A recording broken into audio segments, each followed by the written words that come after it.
रेगिस्तान की उस खामोश वादी में जहां दूर तक सिर्फ जलती हुई रेत थी, एक औरत अपने मासूम बच्चे को सीने से लगाए आसमान की तरफ देख रही थी। हवा तपिश से भरी हुई थी, सूरज बेरहम था और सामने फैला था मौत जैसा सन्नाटा। लेकिन सबसे खौफनाक बात यह थी कि उस वीरान जगह पर मदद के लिए पुकार सुनने वाला कोई नहीं था। ये कहानी सिर्फ एक माँ की नहीं, बल्कि उस इम्तिहान की है जिसने आने वाले हजारों सालों तक इंसानों के ईमान और अकीदे को बदल दिया।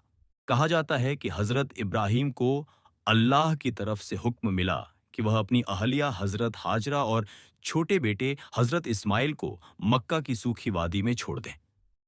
उस वक्त वहां न पानी था, न आबादी, न कोई दरख्त। जब इब्राहिम अलैहिस्सलाम वापस मुड़ने लगे तो हाजरा ने कांपती हुई आवाज में पूछा, क्या यह अल्लाह का हुक्म है?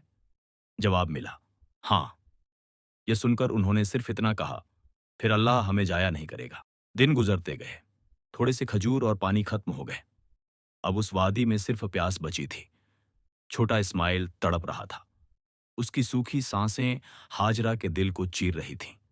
उन्होंने बेचैनी से चारों तरफ देखा। दूर एक पहाड़ी दिखाई दी। वह दौड़ते हुए सफा पर चढ़ी। आंखों में उम्मीद थी कि शायद कोई काफिला दिखाई दे जाए, शायद कहीं पानी मिल जाए। लेकिन सामने सिर्फ तपता हुआ रेगिस्तान था।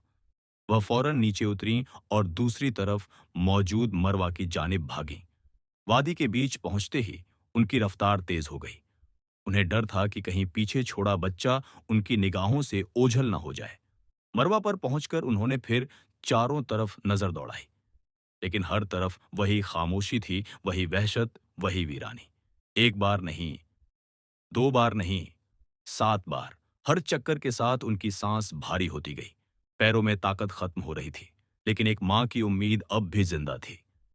तारीख गवाह है कि उस तपती रेत पर हाजरा का दौड़ना सिर्फ पानी की तलाश नहीं था, बल्कि सब्र, तवक्कुल और यकीन की सबसे बड़ी मिसाल थी। 7वें चक्कर के बाद अचानक कुछ बदला। हाजरा ने एक आवाज सुनी। पहले उन्हें लगा शायद ये वहम है, फिर आवाज दोबारा आई।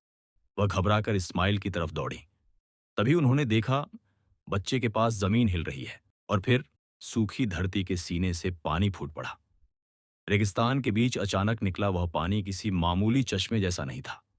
हाजरा जल्दी जल्दी उसके चारों तरफ मिट्टी जमा करने लगी और बार बार कह रही थी, जमजम, रुक जाओ, रुक जाओ। कहा जाता है कि इसी से उस मुबारक कुएं का नाम जमजम वेल पड़ा। लेकिन इस दास्तान का सबसे बड़ा राज अभी बाकी था।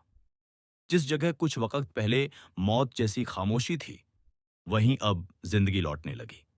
उड़ते हुए परिंदों ने आसमान में चक्कर लगाए। दूर से गुजरने वाले कबीलों ने जब उन परिंदों को मंडराते देखा तो उन्हें यकीन हो गया कि वहां जरूर पानी है। धीरे धीरे लोग उस वादी में बसने लगे। वही वीरान जगह आगे चलकर मक्का बनी। आज भी दुनिया भर से आने वाले लाखों लोग सफा और मरवा के बीच 7 चक्कर लगाते हैं। वह सिर्फ चलते नहीं, बल्कि उस दर्द, उस उम्मीद और उस यकीन को महसूस करने की कोशिश करते हैं जिसने एक माँ को रेगिस्तान में टूटने नहीं दिया। सोचिए, अगर उस दिन हाजरा हार मान लेती तो क्या तारीख वैसी होती जैसी आज है? शायद नहीं, क्योंकि कभी कभी इंसान की सबसे तन्हा दौड़ ही दुनिया की सबसे बड़ी निशानी बन जाती है।